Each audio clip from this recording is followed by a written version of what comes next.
Daniel Renaud est journaliste aux affaires criminelles à la presse. On le retrouve ce matin. Bonjour, Daniel. Oui, bonjour, Marc-André. J'ai lu votre article de ce matin sur... Vous suivez ça, tout ce crime, tous ces mouvements-là, ces guerres entre les groupes. Quelle conclusion tirez-vous? Parce que je reviens juste sur peut-être ce qui va retenir l'attention. C'est assez... Cette fusillade, ces balles qui ont été retrouvées, c'est au même endroit. Ce qu'on avait vu, c'était en mars dernier. Donc, on a l'impression qu'il y a comme des représailles entre les groupes. Qu'est-ce que vous tirez comme conclusion? Bonne question, Marc-André. C'est très difficile actuellement de suivre ce qui se passe parce qu'il y a des conflits au sein du crime désorganisé.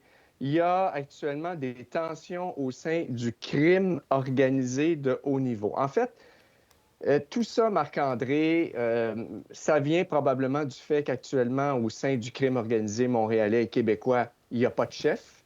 Le dernier étant Vito Rizzuto, qui est mort en 2013. Vito Rizzuto avait été remplacé par une alliance mafia-gang-motard qui n'existe plus. Parce qu'actuellement, il y a des tensions entre des Hells Angels de Montréal et le clan sicilien qui est le plus fort de la mafia.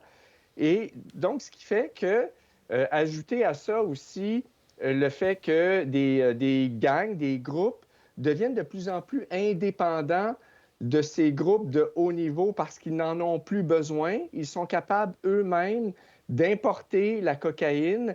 Ils ont des entrées, entre autres, par Toronto. Ils sont autosuffisants.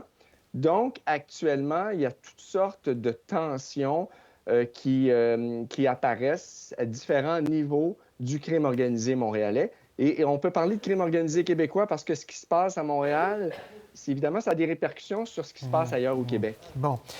Quand vous parlez d'un crime organisé, c'est ça. Il y a des façons de faire puis des façons de faire des affaires.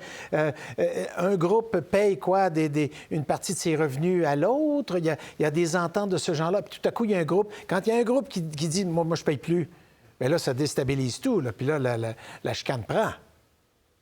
Exactement. Puis j'oubliais aussi un autre facteur majeur, Marc-André, c'est qu'actuellement, il y a une importante enquête en cours de la Sûreté du Québec et du SPVM autour des révélations d'un tueur à gages du crime organisé, Frédéric Silva, qui fragilise aussi actuellement le crime organisé de haut niveau, qui n'ose plus bouger en raison de cette enquête-là dont les arrestations n'ont toujours pas eu lieu.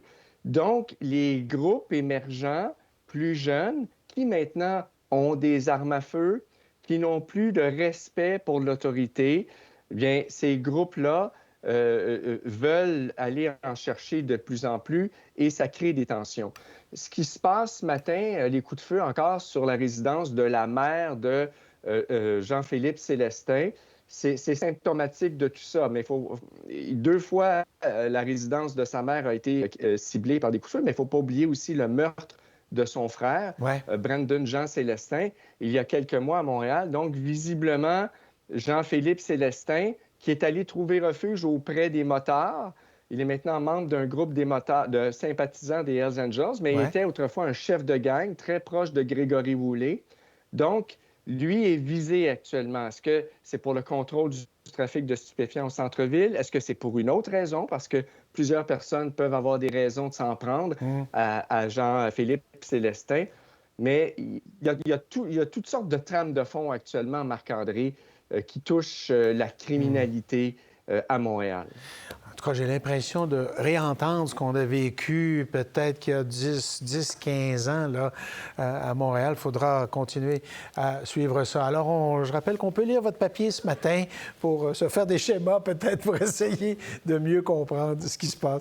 Merci, Daniel. Au revoir. Merci, au revoir. Pour voir nos émissions en entier, rendez-vous sur la chaîne Ici RDI.